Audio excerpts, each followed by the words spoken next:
Hello everyone, this is Daughter Darkness, and today we've got the first proper video on my channel that's diverging away from gaming for a change. Because today, I'll be ranking my top 9 Star Wars films. And when I say top 9, I mean the 8 episodic films plus Rogue One. I'm not counting the Clone Wars because while it was theatrically released, it's effectively just a long episode, and not a particularly good one, so I just don't think you can really count it on the same level as these 9 films. A bit of a fair warning here, my view particularly towards the top of this list tends to differ from what I see from most people, so have fun with that, but bear in mind that I do like all of these films, certainly the top sort of 6 or 7, so just because one film is lower down on the list than it might be on yours, it doesn't mean that I don't like the film. On top of that, I will be talking freely about the plot and events in the film, so if there's a film on here that you haven't seen, it might be worth skipping that section. Without any further ado though, let's get started. So in number 9, well, it was always going to be one of the two, wasn't it? But my number 9 is Attack of the Clones. This is really the only film here that I struggle to think of even moments that I like. There are some bits that are okay, like I quite enjoy Jango Fett's role in this story, I think he's quite fun, but other than that there's not really anything that makes me like this film, honestly, and if it wasn't a Star Wars film I probably would have never watched it again after the first time. Very little happens for most of this film, which can be fine, but it just means that you're completely reliant on the writing, which is, well, this trilogy's weak point. The driving force of this film is Anakin and Padme's romance, which is just awful, so there's really nothing here that's really any good. The actual Attack of the Clones that happens at the end is pretty well done, but by that point I've already lost interest because I think it's the second longest film in this series and nothing happens for most of the time before, and the writing's bad. This film is always the hardest to get through whenever I've decided to watch through the whole series, so it's fairly clear to me Attack of the Clones gets onto my list at number 9. And in number 8, it's the other one of the two, The Phantom Menace, which suffers from the same problems as Attack of the Clones really, in terms of the plot being fairly boring, the writing being quite bad, and has the added bonus of Jar Jar Binks being a key character throughout the film, and probably the only one who actually goes through a character arc in the film. However, really the thing that just separates this from Attack of the Clones is that there's a little bit more to keep me distracted. There are moments that I actually look forward to when I'm watching this film, in terms of the pod race and the fight at the end. I actually find Anakin more tolerable in this than in Attack of the Clones, because at the end of the day he is a child, so the fact he's acting childish I can live with, but I think the whole slavery aspect should have been far more hard-hitting than it was. I'm not an expert in slavery or anything, but I'm pretty sure that someone who's been a slave for his whole life isn't going to be going yippee and running around like that while he's still a slave. And as far as the villain goes for this film, well, Darth Maul would become a good villain in the Clone Wars and in Rebels, but here not so much. He's barely even a character. The fight, as I mentioned, is good, but it's a great shame that they killed him off, even though he would be retconned to still be alive. And I wish that he'd been there for the rest of the trilogy so that there could actually be some emotion. But either way, better than Attack of the Clones, still not good. The Phantom Menace gets onto my list at number 8. In number 7 we have what might be the first controversial choice of this list, which is Rogue One. There's not really that much wrong with this film, but I don't think there's really that much right with it either, apart from a few good moments. There's a problem that there are 7 main characters. All of them die at the end, and I don't really care about any of those deaths, apart from K2SO. The only character that this film made me care about was a robot, and that's only because he's funny, not because he's gone through any great journey with him or anything. I think Cassian and Chirrut were the two that had the most potential, but they ended up being underdeveloped because they had so many main characters. The story, of course, it's filling in a plot hole, and that's about the extent of it. That it's okay, it's nothing that really needed to be told. I think Director Krennic is a good villain, and the Battle of Scarif is well done. The Darth Vader scene at the end is obviously the highlight of the film. other than that, there's not that much here that I actually enjoy. So, as much as it is far, far better than the two I've just mentioned, I don't really see what it is that everyone loves about this film so much. Rogue One gets onto my list at number 7. In number 6, rounding off the prequels, it's Revenge of the Sith, which has the same issues really as Attack of the Clones and the Phantom Menace, but it has even more distractions, and the overall story is good enough that it keeps me distracted from the bad writing and the bad characters and all of that sort of stuff. Anakin and Padme is still quite bad. It culminates in the most random death ever when it seems that Padme dies because she's not in the original trilogy, but Ian McDiarmid in particular is great throughout the film. And he does a really good job throughout this whole trilogy, but especially here where he's got the limelight of portraying the slightly younger Palpatine before he becomes Emperor, and then as he's just sort of achieving the stuff that he's been building towards. Ewan McGregor as well is really great in the role of Obi-Wan, but in this film he's kind of underused. He just seems to be moved aside so that the stuff with Anakin can happen before coming back for the final battle, and his job is basically standing around in the background and making one-liners, even during emotional fights. The overabundance of lightsaber fights in this film does start to get old. I think some of the set pieces with them are good, but the final battle between Anakin and Obi-Wan is just way too over the top, way too long, and it just gets boring when you spent half of the rest of the film just seeing lightsabers hit each other. But I will say that once that fight is over, there are a few genuinely emotional moments and a few good times, with one exception. The last 5 minutes are really good, the one exception being a certain no that for some reason Darth Vader had to do in a scene that was far more powerful without it. So like the other prequels, this film is deeply flawed. But there's more in it that I enjoy, so it gets here on my list at number 6. And now we're into the ones that I really do like, and well, I did say that towards the top it would start getting different, and it does right here. My number 5 is The Empire Strikes Back. I know this is obviously a bit lower than where most people would probably put it, and, well, honestly I don't really have a proper justification for why it is so low. I just tend to find that whenever I watch it, I just don't enjoy it quite as much as the other films in the series. Now, the opening sequence at Hoth and the battle there, I think it was alright. I don't know if I think it's, like, amazing or anything.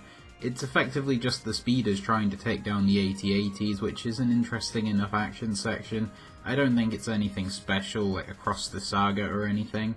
The highlight of the film is Luke and Yoda and all of their training and everything, and that's definitely the high point of the film, and I think it's probably a big part of why it's most people's favourite. The other half is good as well, because there's a romance at the core of it, but an actually well-written one between Han Solo and Leia. But these bits, I think, are still not quite as good, because it is effectively just a long escape from the Empire, that I tend not to find quite as interesting in this film, at least the way it's done, rather than the way that other films do that sort of thing. The Cloud City section, I think, is good, but I think that the fight between Luke and Darth Vader is probably my least favourite of the original trilogy. I don't mind the bit at the start or the end, it's the bit in the middle where it's like Vader's throwing stuff at Luke and he's just making like weird movements that don't really look proper or anything and just look a bit odd. Now obviously the twist at the end is the big thing. It did kind of hurt it for me that I watched this after later films that obviously took that as given knowledge. But still, yeah, I like this film a lot, and I can see why it's most people's favourite. It's just, for me, I just don't enjoy it quite as much as the others, so The Empire Strikes Back gets onto my list at number 5. Well, in number 5 we had Episode 5, and in number 4 we have Episode 4, It's A New Hope. This obviously gets bonus points for being the original, but even despite all that, it is a really great film. The story is obviously fairly simple, it's just the pursuit of the Death Star plans and all of the issue with the Death Star, and the final battle, obviously the core of it is just destroying it. But I think that the whole like pursuit of an inanimate object is made more interesting when it's tied to characters that we actually grow to care about, i.e. C-3PO and R2-D2. Alec Guinness, of course, this is his main contribution to the original trilogy, though he is in the other two as well. He's really good as Obi-Wan here. And the other main characters I think are all introduced fine, but I do prefer the way that they are in later films, which is probably a good thing because they grow into those roles.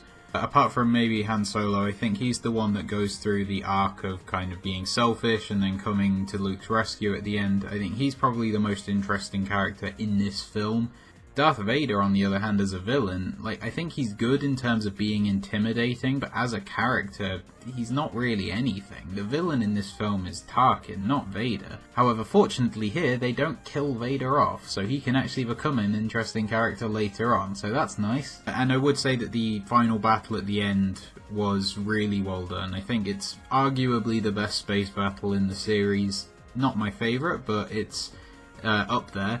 It does a really good job of building tension and then sort of releasing it when Luke fires the torpedoes at the end, and it allows for a bit of growth for Luke and Han during the battle, and I think that's an important thing, is that action shouldn't just be there for the sake of being there. I think it should be something that affects our characters, and this does. So this was a really good start to the series, and it's still a film that I really enjoy watching to this day, so A New Hope gets onto my list at number 4. In number 3 we have what's definitely one of the most enjoyable films in the series, and that's The Force Awakens. This obviously had a lot to live up to, having been quite a long time since the original trilogy, and bringing those characters back for the first time in 30 years. And honestly, I think it was the perfect way to bring everything back. It does tread on familiar territory. Of course it does, the plot is fairly similar to A New Hope, but I just think that it executes it better because it is just so enjoyable to watch. And I think the new characters are really fun to watch as well, and the way they interact with each other and with the old characters, and it's just a joy to watch. In particular, Kylo Ren, who I'll get onto when talking about a certain film later on, was a really interesting take on a villain even in this film. I think it was nice to have a villain who isn't already there. You tend to have, say in the original trilogy you had Luke growing into a hero, but the villain was already set. Darth Vader was already there and he was already really strong. But now I think having the villain kind of grow alongside the hero is just a nice, interesting way to do things, and it's one of my favourite things that The Force Awakens set up. The lightsaber battle at the end, I think, is possibly the best in the series, at least in terms of two people with lightsabers fighting each other. As a set piece, because I think it just has a nice balance between the slightly more realistic battles of the original trilogy and the slightly flashier ones of the prequel trilogy. I think this brings a bit of the best of both. So I do really like that battle. In the moment when Rey summons the lightsaber for the first time, I think that's one of the standout moments of the whole series. The whole Starkiller base thing, I think, is probably the weakest point of this film, because it's basically a Death Star but without being as good, because it wasn't that central to the plot. Poe destroys it fairly easily, and the core of the action is what goes on the Death Star, on Starkiller base even, as opposed to the thing itself. It just seemed to be there so the First Order had a big threat and so they could prove they were as strong as the Empire. And Luke obviously will be very important in the remaining two entries if you've kept tabs on what they're going to be up to this point.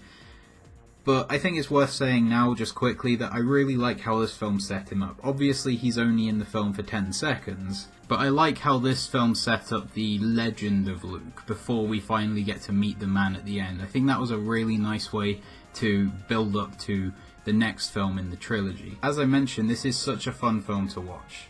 I probably enjoy it as much as the two above it. It just loses a few points for lack of originality and because of my stronger emotional connection to the other two. But still, The Force Awakens gets onto my list at number 3. In number 2 we have the first Star Wars film I ever watched, and therefore the one that actually got me into the series, and that is Return of the Jedi. I think as much as this tends not to be quite as well regarded as the other two in the original trilogy, I do think it's the perfect finale to that trilogy.